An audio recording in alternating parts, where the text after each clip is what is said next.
Howdy guys, how's it going? And welcome back to the first video on the shooting channel in quite a long while. Now that the weather is starting to cool down, I'm going to be trying to carve out extra time, post more content on this channel revolving around shooting firearms, all that good old stuff. Got some guns that I've been meaning to review for quite a while now, so be looking for those videos. But today we are going to be talking about flying with a firearm in your checked luggage, specifically a pistol, because that's something I've done for the very first time a few weeks ago.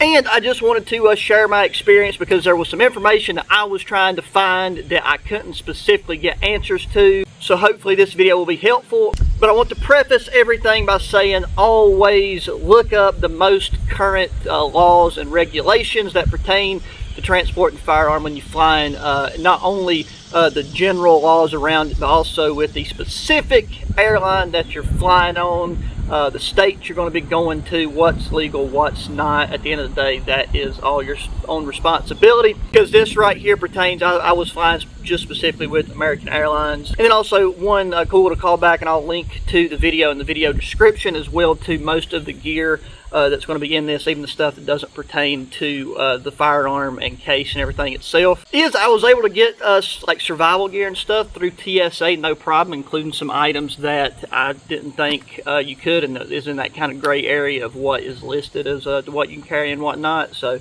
that video is on the ProCaliber HQ channel. But getting to the subject of this video, so now everything that I was seeing showed people transporting firearms and stuff in large hard-sided cases, and when you do that, typically everybody was just checking the firearm case as an individual. Now for me, what I wanted to do is so that I could also have additional items and things with me, is I didn't want to have to check a firearms case and this large suitcase. So it was not clear if you could have a hard-sided pistol case within your carry-on baggage. So that was one of the main questions that I could not find a legitimate answer to, or that was never touched on in any of the videos that I could find. So at the time of traveling, that is what I ended up doing, which is having my hard-sided container and my other items that I wanted to take and fit in my luggage with me, so that everything would be condensed into one checked bag. So with the suitcase opened up, and I did take a good number of the clothes and stuff that was also in this, and some pairs of shoes, but the main things that we'll be talking about is our case here. Now this case is a con case. It's actually one that I got in a battle box. It worked perfect for this, but just for transporting the handgun and stuff that I took, and the ammunition and everything, I do want to get a much smaller, lower profile case.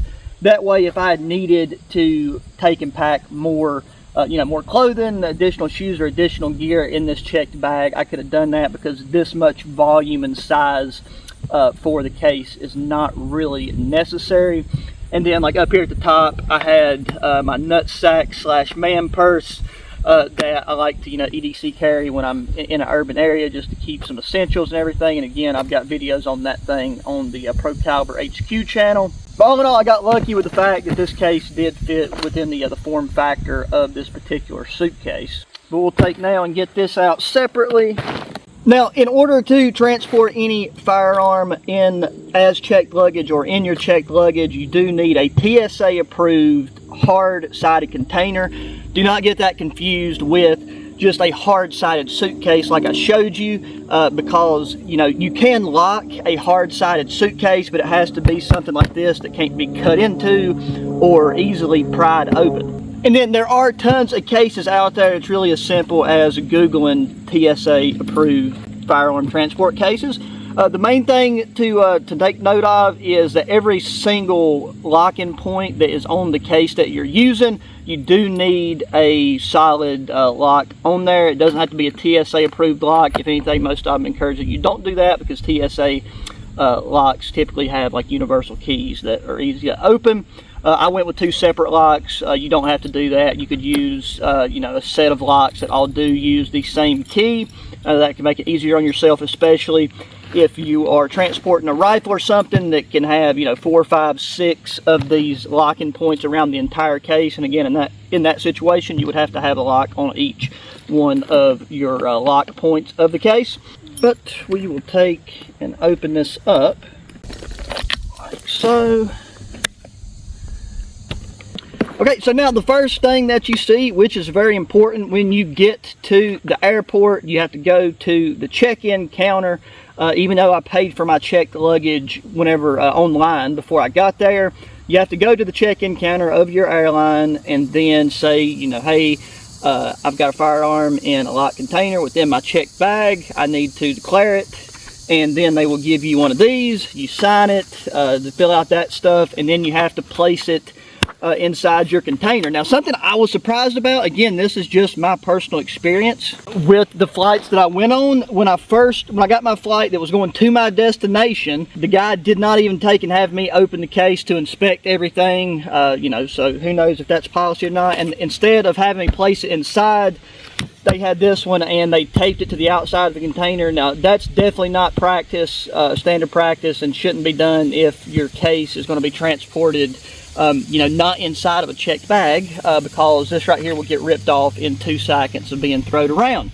But then the second time, as I was coming back, they took and, you know, had me open it, and did not ask to see the contents whatsoever, but placed that inside, and that was that.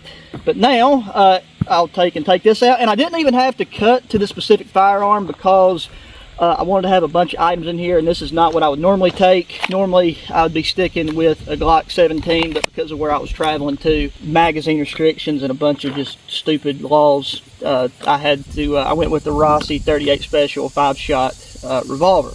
Now, when it comes to the ammunition, they have to be in a case. You can use an aftermarket case, but it's just, I think, a lot better practice to have them in their original container. So I just had some Hornady, 25 rounds of Hornady hollow point ammunition, and then 50 rounds of PMC full metal jacket rounds. So 75 total. There's no limit in the number of rounds, but you can only have 11 pounds of ammunition. So if you're looking to travel with a larger, you know, quantity, then you might be better off to just make sure you weigh it.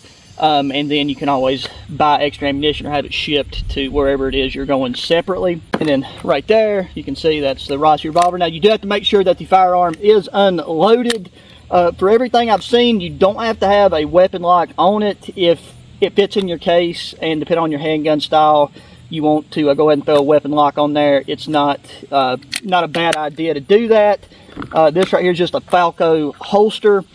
Designed for inside the waistband carry. That just helps keep the pistol in place, because also where I was going, they did not, the state did not recognize my concealed carry license from Virginia. Now, one thing I do highly recommend is getting one of these GGO GPS trackers that went inside of my case here, and I was able to monitor real time where this case and where my firearm was at any given moment, and I also got notifications when it arrived to each individual airport, and so on and so forth. So really cool piece of gear, and even being within this case in the checked bag with who knows what else piled in and around it, still transmitted a signal no problem. And then because I already had extra room, I threw in most of all my other stuff that I wanted to have with me that has to go in checked baggage, like the knives.